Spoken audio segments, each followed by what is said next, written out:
The red phone is quiet, so we're still here.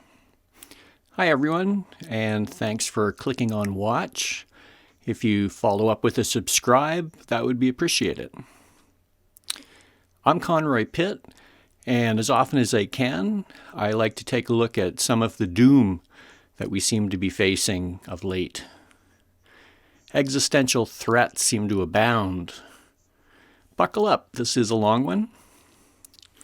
At bOoMer, we like to channel the doom into the four horsemen of the apocalypse due to the neat and recognizable categories of government, the economy, death and disease, war. Worry not, this is not an end-time religious broadcast, simply end times. Let's triage and start with the most pressing concerns first. War. Good God, y'all, what is it good for? Well, we're going to find out. I can't see how this will be of any strategic advantage to Russia. An invasion would trigger a prolonged civil war that would draw volunteers from all over, like the Spanish Civil War. But as of today, the 26th, it's all saber rattling, maneuvering and posturing. Let's put Russia's power in perspective. They are dwarfed economically by NATO with participating USA.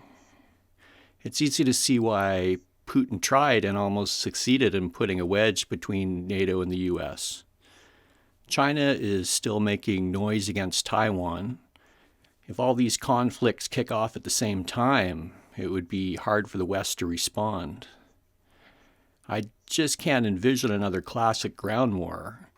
And anything involving nukes just seems unlikely. I think the conflict will continue to look like this: cyber disruptions, hacking, drone strikes, assassinations. I am death. Let's see what's going on with disease and death. We'll look at our test case, Oregon. I would like to apologize to Oregon for a snide comment I made in my first video where I speculated that the vax rate in Colorado is 15%. And I imagine the vax rate in Oregon is probably around 12%. Might be wrong about that. That was unfair on my part. Oregon has excellent vax participation and a really good public information sharing system with good graphics. So well done, Oregon. It seems like their health system is managing to withstand Omni so far. It's interesting to see how Omicron has quickly become the dominant strain. It looks to me as if it's plateaued or is close to it. Let's hope so. The anti-mandate protests continue around the world. Here's an anti-mandate truckers convoy heading to Ottawa this weekend to protest the vax passport they need to cross the border, required by both USA and Canada, and which 85% of truckers have anyway. The Canadian Truckers Alliance doesn't support and strongly disapproves of any protests on public roadways, highways, and bridges, they said in a statement. The only way to cross the border in a commercial truck or any other vehicle is to get vaccinated. Those opposed to the measure, however, are unmoved. We're not backing down, and we're going to Ottawa, a protest organizer from Medicine Hat said in a Facebook Live video posted on Sunday. Organizers describe the vaccine mandate as political overreach, resulting in economic harm, arguing that it hurts small business and denies workers a means to survive.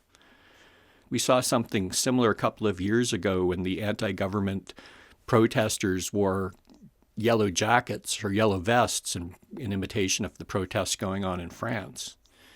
To be sure, there are the conspiracists. I imagine they're largely Russian PSYOP victims. Then you have the seriously anti-government folks, the so-called patriots.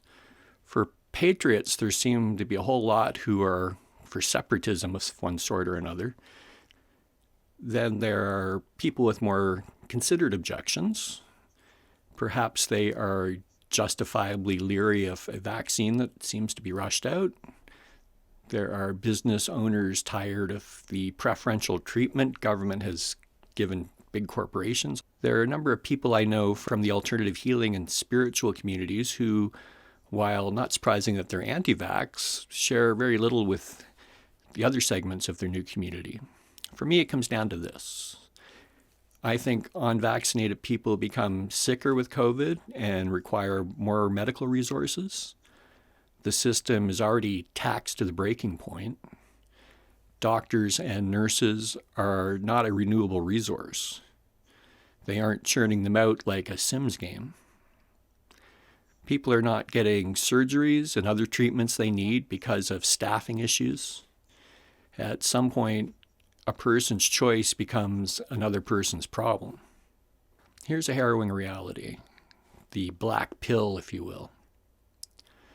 Even before COVID, the baby boomer cohort was speeding towards the waiting room to the exit flights, and those waiting rooms don't have enough staff. They were never paid enough anyway, and the government never had the foresight to plan ahead and build a care sector for the aging boomers. For a very long time, these jobs have been undervalued by society and underpaid. There was a brief season of clapping in 2020, but the reality is that the workers that have been there from the start have become sick or died or simply burned out and left. On the other hand, you can't shut down forever. Maybe the best thing is to just go rate, rangy, and giver. Let the chips fall where they may. Watch death soar, but return to a more normal way of life. But perhaps the hard limits of professional capacity will have to be discovered. Everyone will suffer, but that's what happened during existential emergencies.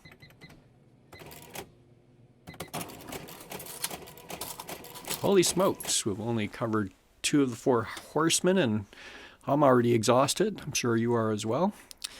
Quickly in the economy, crypto's crashed yet again.